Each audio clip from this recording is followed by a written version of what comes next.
지난 주간까지 우리는 에스겔서 48장까지를 함께 묵상을 하였습니다.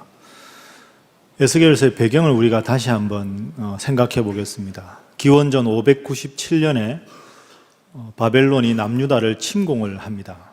그래서 남유다에 있는 엘리트들과 그리고 젊은 청년들을 다 많이들 바벨론으로 포로로 잡아가게 됩니다. 기원전 597년에 바벨론으로 포로로 잡혀간 한 청년이 있었습니다. 그 청년은 25살 때였습니다. 그 청년이 25살 때 바벨론으로 잡혀가서 5년을 포로 생활을 하지요. 30세 때 하나님의 부름을 받고 하나님의 선지자가 됩니다. 그 청년이 바로 오늘 본문의 저자인 에스겔입니다. 그래서 에스겔은 그 비참한 포로 생활, 더 구체적으로 말하면 노예 생활을 5년째 하면서 하나님께서 그 절망의 순간에 하나님의 말씀을 전하라고 부름을 받습니다. 그래서 에스겔서 내용을 전체적으로 보면 앞부분에는 1장부터 32장까지 왜 남유다가 하나님을 믿는 나라였는데 하나님을 믿지 않는 바벨론에 포로로 잡혀갔을까? 그 이유는 하나님을 버리고 우상을 섬겼기 때문이다. 이런 내용으로 구성이 되고 있습니다. 그러니까 전반부의 내용은 하나님의 심판이 주제입니다. 그런데 후반부에 가면 그 심판으로 그치는 것이 아니라 이렇게 심각하고 어려운 포로 생활 중에 있으나 하나님은 머지않아 바벨론으로부터 이 남유다 사람들을 해방시켜서 본국으로 돌아가게 해서 그 나라를 재건하게 하실 것이다 하는 희망의 메시지가 선포가 됩니다. 그래서 전반부는 심판이지만 후반부는 희망의 메시지. 그 희망의 메시지에 가장 좋은 비유가 두 비유가 있습니다. 첫 번째 비유는 지난주에 우리가 함께 보았던 37장 말씀. 마른 뼈와 같은 남유다 사람들이지만 하나님께서 그 골짜기 마른 뼈들을 영적인 군대로 회복시키실 것이다. 이것이 회복에 대한 첫 번째 비유입니다. 그리고 두 번째 비유가 오늘 본문 47장 1절부터 12절까지의 말씀입니다. 여러분 한번 에스겔을 상상해 보십시오. 에스겔이 그 상황에서 하나님께서 우리 남유다를 회복시킬 것이다 하는 희망을 하나님께서 전하라고 하십니다. 그런데 여러분, 모두가 희망을 말할 때 나도 숟가락 하나 더 얹어서 희망을 말하기는 어렵지 않습니다. 그러나 모두가 절망을 경험하고 있는 상황에서 특별한 희망의 근거를 찾기가 힘든데 그 상황에서 희망을 말하고 회복을 말하는 것은 사실 쉽지가 않습니다. 에스겔이 이 에스겔서를 하나님으로부터 받을 때 상황은 정말로 심각한 절망의 상황이었습니다. 남유다 사람들은 먼저 포로로 바벨론에 잡혀갔습니다. 포로로 잡혀가 있다면 제일 큰 희망이 뭐겠습니까? 머지않아 본국으로 돌아가고 싶은 게 가장 큰 희망이겠지요. 그런데 이 에스겔이 포로로 잡혀간 것이 기원전 597년, 그런데 안타깝게도 기원전 586년 포로로 잡혀간 지 12년 만에 남유다는 결국 바벨론에 의해서 멸망되게 됩니다. 본국으로 돌아가고 싶어하는 희망이 완전히 꺾어버렸습니다. 그리고 남유다의 마지막 왕 시드기야도 결국 죽습니다. 돌아갈 나라가 없고 돌아갈 나라의 임금이 이미 죽었고 하염없이 포로 생활을 계속해야 되는 절망의 상황입니다. 그 상황에서 사랑하던 아내도 하나님께서 불러가셨습니다. 완벽한 절망의 상황이지요. 그 완벽한 절망의 상황에서 희망을 노래한 하나님의 예언자가 바로 에스겔입니다. 그래서 에스겔서의 별명은 희망의 예언서다. 이렇게 우리가 말을 합니다. 자, 지금까지 말씀드린 에스겔서의 배경을 가지고 오늘 우리에게 한번 적용을 해보겠습니다. 제가 설교단에서 구체적인 전국의 이야기를 하지 않더라도 여러분 모두가 다 보고 듣고 느끼고 있습니다. 나라가 참 힘들고 전국이 너무나도 어수선합니다. 이런 어수선한 전국에서 어느 한 정치가가 이게 나라냐 하는 자조 섞인 말을 했었는데 요즘에는 국민들 사이에 이 사람들이 과연 지도자냐? 우리가 지금까지 이 사람들을 믿고 이 나라를 맡겼단 말이냐 하는 자조 섞인 한탄과 절망의 한복판에 우리는 지금 놓여 있습니다. 에스겔이 처한 상황과 별반 다르지 않다고 생각합니다. 자, 여기서 우리가 한번 고민해 보겠습니다. 그 절망의 한복판에서 에스겔은 홀로 희망을 외쳤습니다. 그럼 지금 우리나라 이런 절망적 상황에서 우리는 에스겔과 같은 그 희망의 근거를 어디서 찾을 수 있을까요? 어떻게 하면 시대에 대해서 한탄과 걱정만이 아니라 희망을 말할 수 있을까요? 그 희망의 근거가 무엇일까요? 오늘은 이 질문을 가지고 본문 말씀 47장을 중심으로 살펴보도록 하겠습니다. 먼저 에스겔이 외쳤던 그 희망의 근거가 무엇인가 하는 질문입니다. 이 질문을 풀기 위해서 오늘 본문을 좀 더 우리가 구체적으로 살펴보도록 하겠습니다. 에스겔 47장은 하나님께서 에스겔에게 보여주신 환상으로 시작합니다. 1절부터 12절 말씀을 요약하면 이렇습니다. 하나님께서 에스겔을 데리고 가십니다. 그리고는 큰 성전을 보여주십니다. 이 성전은 예루살렘 성전이지요. 그런데 그 성전을 가만히 보니 그 성전 아래, 문지방 아래에서 맑은 물이 흘러나오기 시작합니다. 여기서 중요한 것은 그 맑은 물이 하나님께 예배드리는 성전 아래쪽에서부터 흘러나왔다는 것이 중요합니다. 그 물이 점점 많이 흘러나옵니다. 하나님께서 천사를 시켜서 에스겔에게 측량을 해보라 합니다. 에스겔이 측량을 해보니까 자기 발목 정도까지 물이 차올랐습니다. 또 측량을 해보라고 하니까 무릎까지 물이 차오릅니다. 또 측량을 하니 허리까지, 그 다음에는 큰 강이 되어서 그 성전 문지방 아래에서 흘러나오는 물이 온 세계를 가득 채우는 장면이 오늘 본문의 핵심 내용입니다.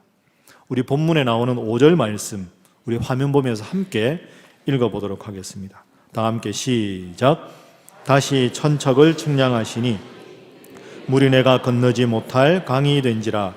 그 물이 가득하여 헤엄칠 만한 물이요 사람이 능히 건너지 못할 강이더라. 아멘. 성전 문지방 안에서 물이 흘러나와서 그 물이 점점 많아져서 큰 강이 되었습니다. 그래서 큰 강을 이룬 그 물이 계속해서 옆으로 퍼져가기 시작합니다. 그 생명수 때문에 7절 말씀에 보면 죽었던 나무들이 살아납니다. 8절에 보면 이 강물들이 점점 흘러넘쳐서 바다로 들어가서 썩었던 바닷물을 새롭게 살립니다. 9절에 보면 이 물 때문에 생물들이 살아나고 고기들이 살아나기 시작합니다. 10절 말씀, 그 고기를 잡기 위해서 많은 어부들이 기뻐하면서 이제는 고기들을 잡기 시작하지요. 그리고 마지막 12절 말씀에 보면 그 생명수 때문에 과일나무와 열매가 시들지 않고 잘 자라게 됩니다. 그리고 그 과일나무의 잎사귀들은 고급 약재가 됩니다.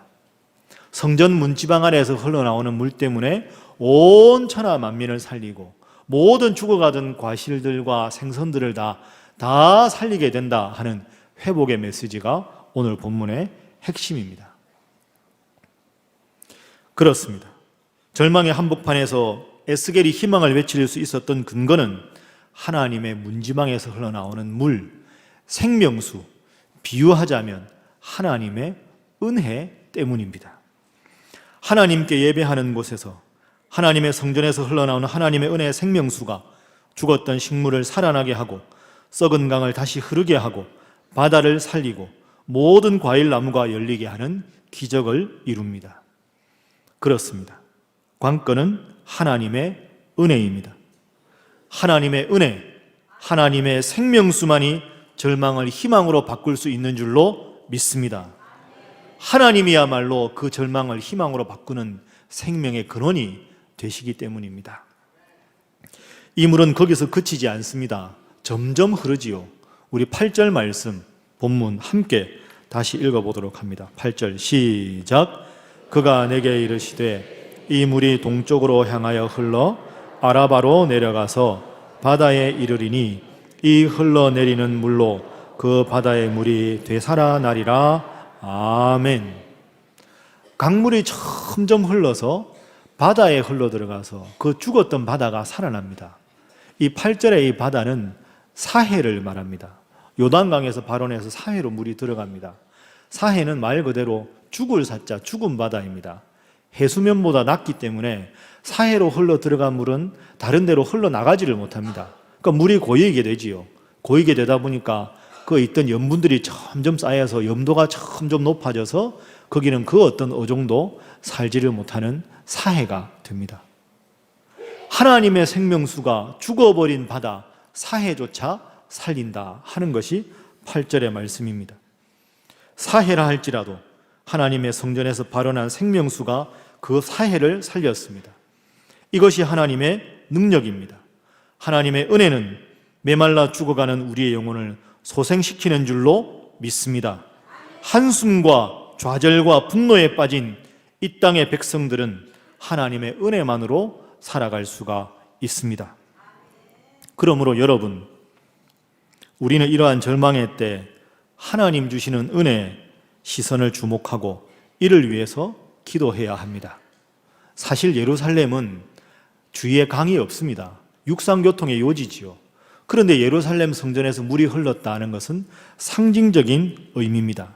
하나님 함께 하시면 그 어떤 절망의 상황에도, 그 어떤 불가능의 상황에도 하나님은 희망으로 바꾸어 주시고 하나님은 가능함으로 바꾸어 주신다는 상징을 2500년 후에 오늘 우리에게 전해주시기 위해 하나님께서는 이 에스겔 47장의 환상을 우리에게 들려주고 있습니다. 저는 9절 말씀을 읽을 때마다 가슴이 뜁니다. 이 강물이 이르는 곳마다 번성하는 모든 생물이 살게 될 것이다. 저를 한번 따라하겠습니다. 이 강물이 이르는 곳마다 번성하는 모든 생물이 살게 될 것이다. 하나님의 은혜의 강물이 흐르는 곳곳마다 모든 생명들이 살아난다는 것이 9절의 약속입니다. 어떻게 보면 세상살이에 지쳐 사해처럼 변해버린 우리의 마음, 이 땅 대한민국의 백성들의 마음에 하나님의 생명수가 흘러야 우리가 희망을 외칠 수 있을 줄로 믿습니다.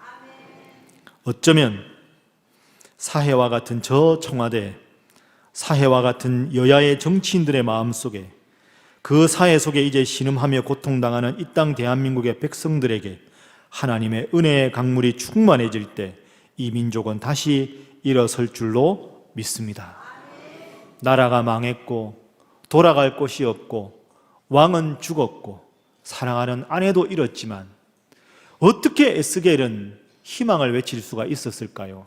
현실을 먼저 본 것이 아니라 현실을 넘어 역사하시는 하나님의 안목을 가졌기 때문입니다. 이것이 하나님의 사람의 법칙입니다. 함께 현실을 보고 한탄할 것이 아니라 현실을 넘어서 있는 하나님의 관점에서 현실을 바라볼 때 현실 속의 절망을 희망으로 바꾸어 주실 하나님의 안목을 가질 때 그 에스겔의 희망에 우리 모두가 동참할 수 있고 에스겔처럼 희망을 외칠 때 이 땅 대한민국에도 하나님 주시는 희망과 하나님 주시는 회복의 능력이 함께 하실 줄로 믿습니다. 우리가 어릴 적부터 매번 부르는 노래가 애국가입니다. 동해물과 백두산이 마르고 닳도록. 그 다음에 뭡니까? 하느님이 보호하사 우리나라 만세. 우리가 공식적으로 부르는 애국가에는 하나님으로 안 하고 하느님이 보호하사 우리나라 만세 그렇게 되어 있습니다. 근데 여러분들도 아마 그렇게 하실 텐데 그렇게 되어 있더라도 우리가 그냥 부를 때는 하느님이라고 안 그러고 하나님이 보호하사 이렇게 부릅니다. 하나님이 보호하사. 이 보호한다는 한자를 생각해 보십시오. 이 보호한다 할 때 보자가 보호할 보자입니다. 우자는 도우르자지요. 그런데 그 한자를 가만히 보시면 왼쪽 부수가 사람인자입니다. 그래서 사람인자가 들어가 있기 때문에 보호한다. 누군가가 나를 보호한다. 돕는다. 다른 사람이 나를 돕는다 할 때 사람인자를 씁니다. 근데 저는 애국가를 부를 때마다 하나님이 보호하사 할 때 보호라는 한자를 다르게 해석합니다. 사람인자 대신에 신을 뜻하는 볼시자가 들어가면 저 보호할 보자는 다른 사람이 나를 보호하는 게 아니라 신이 하나님이 나를 보호한다 할 때 저 보자를 씁니다. 우자를 자전에서 찾아보면 같은 도우르자지만 사람 인자가 들어가면 다른 사람이 나를 도울 때 쓰는 것이고 볼시자 신을 뜻하는 저 글자가 들어가면 신이 나를 도와줄 때 저 우자를 쓰게 됩니다. 하나님이 보호하사 우리나라 만세. 모두가 절망을 외치는 순간에도 우리의 눈을 들어 희망의 권원이신 하나님 바라보시고 하나님이 보호하셔야만 우리 대한민국이 희망을 가질 수 있다는 이 믿음을 가지시고 이 나라 위에 간절히 기도하시는 여러분 모두가 될 수 있기를 바랍니다. 옆에 분들과 인사 한번 하겠습니다. 하나님만이 희망입니다. 하겠습니다. 다시 한번 하겠습니다. 우리의 희망은 하나님께로부터 옵니다. 하겠습니다. 자, 다시 에스겔서 구조를 생각해 보겠습니다. 이제는 좀 다른 측면에서 생각해 보지요. 에스겔서는 48장까지 있습니다. 1장부터 32장이 전반부, 33장부터 48장이 후반부입니다. 1장부터 32장은 하나님의 심판입니다. 남유다 사람들이 뭐라고 이야기했을까요? 이야, 우리가 그렇게 하나님이 택하신 백성이라고 믿었는데 하나님을 믿지 않는 저 바벨론에 우리가 포로로 잡혀가다니, 우리나라가 이렇게 멸망의 심각한 위기 상황에 있다니, 하나님이 우리와 함께하지 않는구나, 하나님이 우리를 버리셨구나. 이것이 전반부의 가장 중요한 표현입니다. 하나님은 더 이상 우리와 함께하지 않는다 하는 것이지요. 그런데 33장부터 역전이 일어납니다. 하나님의 회복과 하나님의 사랑의 복음이 전해집니다. 너희 남유다 백성들아, 포로로 잡혀온 너희들아, 비록 너희가 지금 이렇게 우상을 섬겨서 심판을 받는다 할지라도 나는 너희를 그냥 버려두지 않겠다. 내가 너희를 회복하겠다. 과거에 나는 너희와 함께 하고 있었고 지금 포로로 잡혀서 고생하는 너희들의 신음 가운데 내가 함께 할 것이며 앞으로 미래에도 내가 너희와 함께 하겠다. 이것이 후반부에 있는 하나님의 말씀입니다.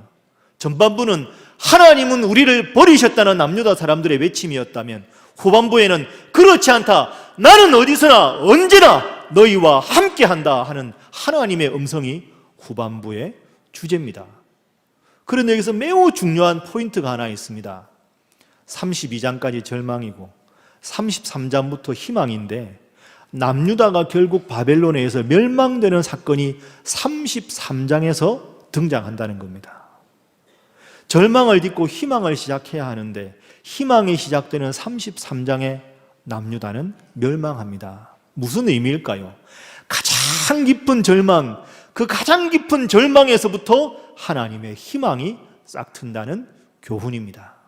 너희들의 그 절망 가운데 내가 함께 하겠다, 하나님 말씀하셨습니다. 그 모든 것의 최고 절정이 에스겔 마지막 48장 마지막 35절의 하나님의 약속 때문입니다. 우리 에스겔 48장 35절 말씀 화면 보면서 함께 읽어보겠습니다. 다 함께 읽습니다. 시작. 그 사람의 18,000척이라 그날 후로는 그 성읍의 이름을 여호와 삼마라 하리라. 아멘. 여호와 삼마라는 단어가 등장합니다. 삼마라는 말은 여기 혹은 거기 이런 뜻입니다. 그러니까 여호와 삼마라는 단어의 뜻은 하나님께서 여기 계신다, 하나님께서 거기 계신다. 영어로 하면 God is here, God is there. 하나님은 우리와 함께 하신다. 포로로 잡혀오던 그 비참한 순간에 하나님은 포로로 우리와 함께 잡혀오셨고, 포로로 잡혀서 하나님을 원망하는 지금 이 순간에도 하나님은 우리와 함께 계시고, 이 사랑의 하나님은 우리를 버려두지 아니하시고 먼 훗날 포로 생활 끝내고 고국에 돌아와 그곳에서 하나님께 예배하는 그 순간에도 이미 우리와 예루살렘에서 함께 하시며 그 예배를 받으실 분, 여호와 삼마의 하나님, 절망의 순간에 우리를 버려두지 않으시고 그 절망의 한복판에서 우리를 이미 기다리시는 하나님. 따라하겠습니다. 여호와 삼마, 여호와 삼마. 옆에 분들과 인사하겠습니다. 하나님은 늘 우리와 함께 하십니다.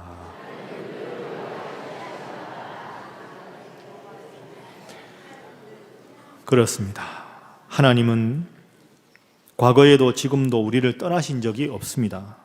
미래에도 그럴 것입니다. 떠났다고 느낀다면 그것은 하나님이 떠나신 것이 아니고 우리가 하나님을 떠난 것입니다. 2016년 12월 오늘의 대한민국에 이 말씀을 적용해 보겠습니다. 우리의 조국 대한민국은 지금 절망의 긴 터널을 통과하고 있습니다. 저는 설교단에서 지금 이 정권에 대해서 하야냐 탄핵이냐, 광화문에 가서 촛불을 들어야 기독교적인 것이냐, 그렇지 않는 것이 기독교적인 것이냐, 이에 대한 주장을 하려는 것이 아닙니다. 여러분, 그 어떤 순간에도 골방에서 기도를 하시든지 촛불을 드시든지 탄핵과 하야를 외치든 외치지 않든 간에 우리가 기독교인이기에, 우리가 기독교인이라면 그 무엇보다 앞서서 눈물로 이 상황을 위해서 가슴치며 기도하는 마음이 필요합니다.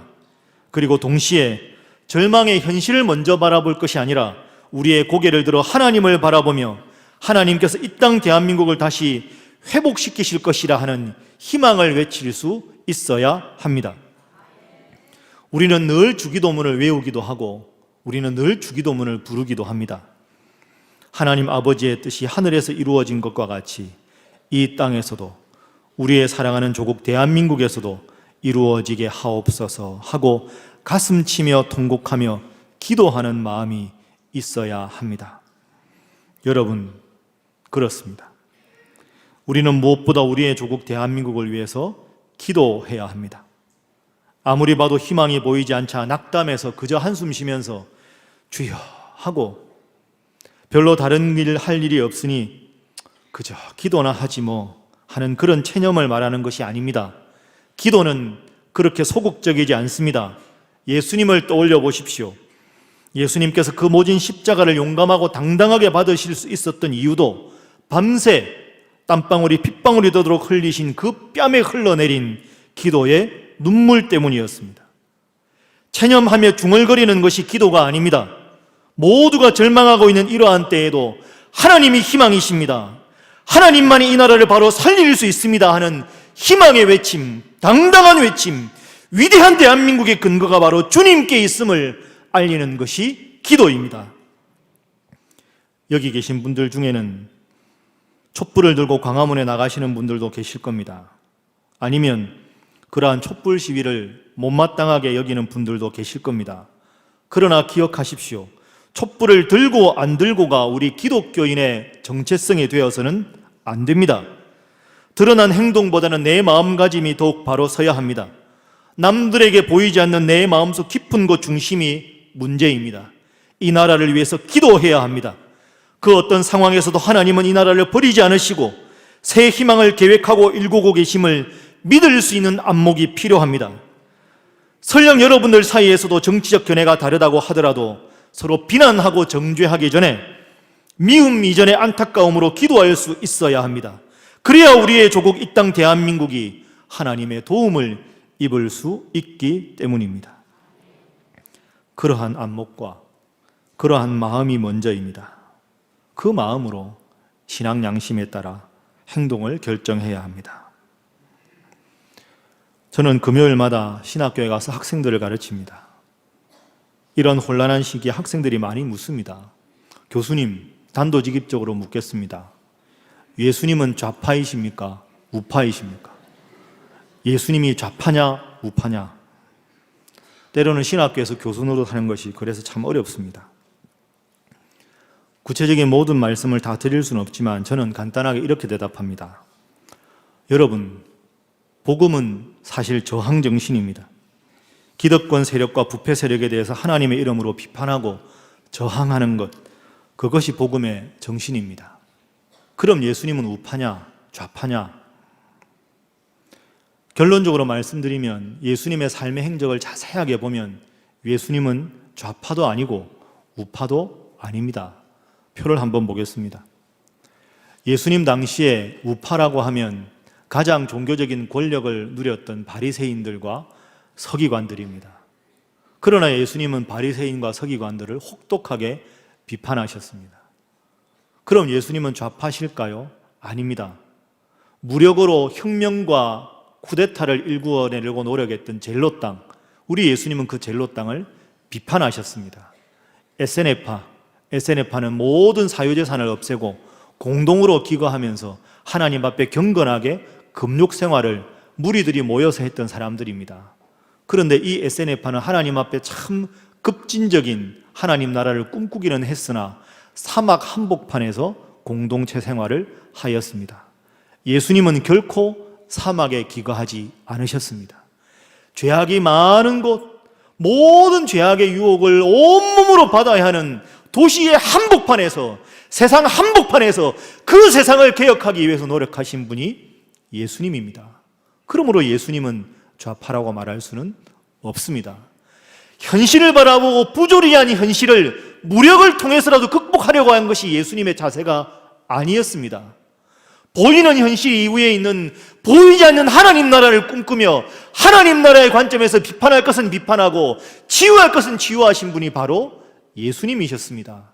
그리고 그러한 안목을 가진 사람이 바로 에스겔이었습니다.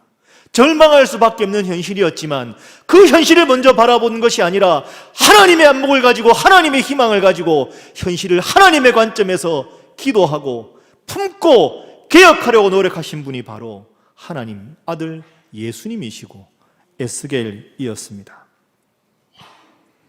그렇습니다.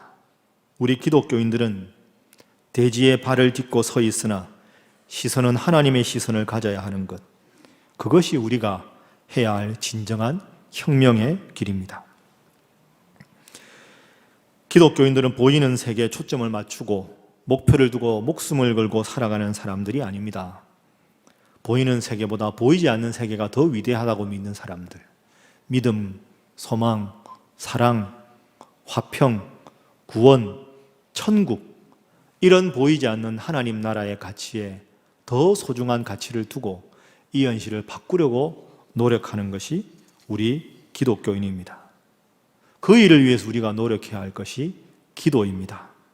보이지 않는 것의 가치를 일깨우는 가장 큰 무기가 기도이기 때문입니다. 칠흑 같은 어두움은 새벽의 미명을 밝히는 지름길입니다. 하나님께서 우리의 기도를 통해 머지않아 대한민국을 희망의 나라로 바꾸어 주실 줄로 믿습니다.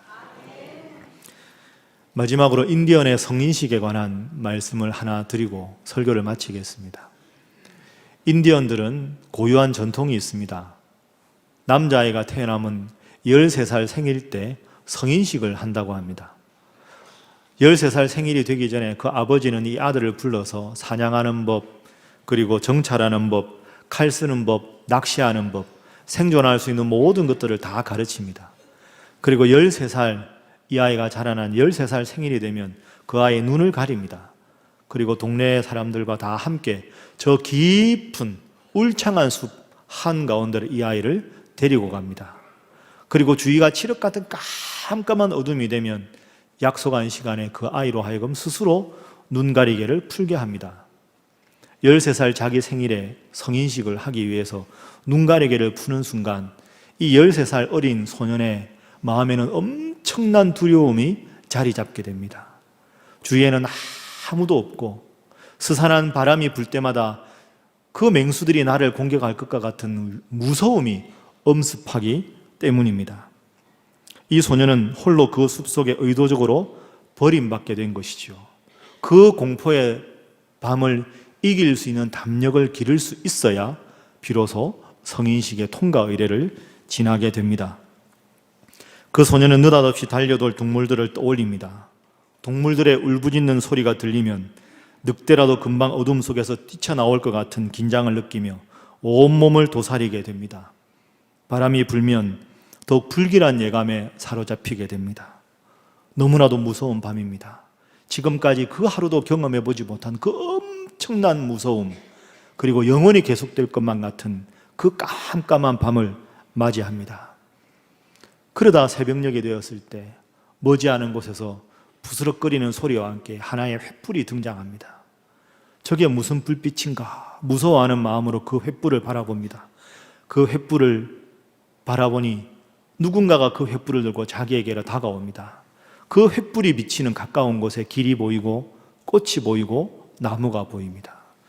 그 횃불을 들고 와서 그 소년을 따뜻하게 맞이하고 안아주는 사람이 있습니다.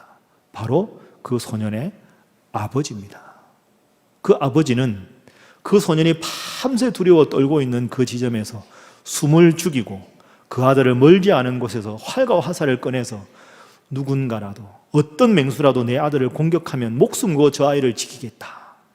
아들은 아버지가 보이지 않았지만 보이지 않는 아버지는 늘 아들을 바라보며 그 밤을 잘 지낼 수 있도록 걱정스러운 눈빛으로 그 아들을 지켜준 것이지요. 이것이 인디언들의 성인식입니다. 소년에게 아버지가 계셨듯이 우리 민족에게는 하나님이 계십니다. 눈을 들어 하나님을 바라봅시다. 그리고 이 땅 우리의 조국 대한민국에도 물이 바다 덮음같이 하나님의 은혜가 가득가득 임하도록 우리 모두는 기도해야 합니다. 기도하면서 우리가 부를 노래가 있습니다. 그 노래는 바로 이것입니다. 하늘에 계신 우리 아버지, 아버지의 이름을 거룩하게 하시며 아버지의 나라가 오게 하시며 아버지의 뜻이 하늘에서와 같이 이 땅 우리의 사랑하는 조국 대한민국에서도 이루어지게 하소서. 기도하겠습니다. 사랑의 하나님, 절망의 한복판에서 희망을 외친 에스겔을 묵상하게 해주셔서 감사합니다. 주님, 이 땅의 백성들이 다들 너무 힘들어합니다. 다들 왜 이 지경에 이르렀냐고들 합니다. 그러나 주님, 하나님을 믿는 저희 성도들만이라도 한탄과 낙담에만 머물러 있지 않게 하여 주옵소서. 이 난국을 위해 열심히 기도하되 저희로 하여금 하나님을 변화시키려 기도하지 않게 하시고 하나님을 믿는 우리가 변화되기 위하여 기도하게 하여 주옵소서. 하나님, 이 나라가 잘못된 길을 가고 있습니다. 지도자들이 백성들을 잘못 인도하고 있습니다. 하나님, 이 땅의 지도자들과 함께하여 주옵소서. 그들이 지금까지 잘못한 것을 우선 부끄러워하게 하시되 잘못을 알고서도 고치지 못하는 것이 더 큰 부끄러운 것임을 깨닫게 하여 주옵소서.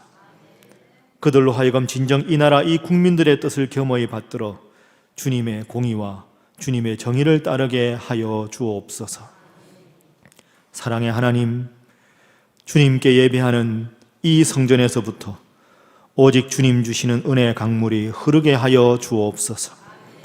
그 주님의 은혜의 물결이 우리 신일교에서부터 흘러나와서 이 신당 약수동에 가득가득 흘러 넘치게 하여 주옵소서.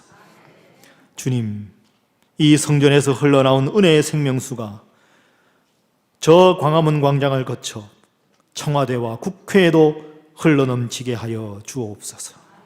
하나님, 우리의 조국 대한민국 이 온 땅이 주의 땅, 주의 나라 되게 하여 주옵소서.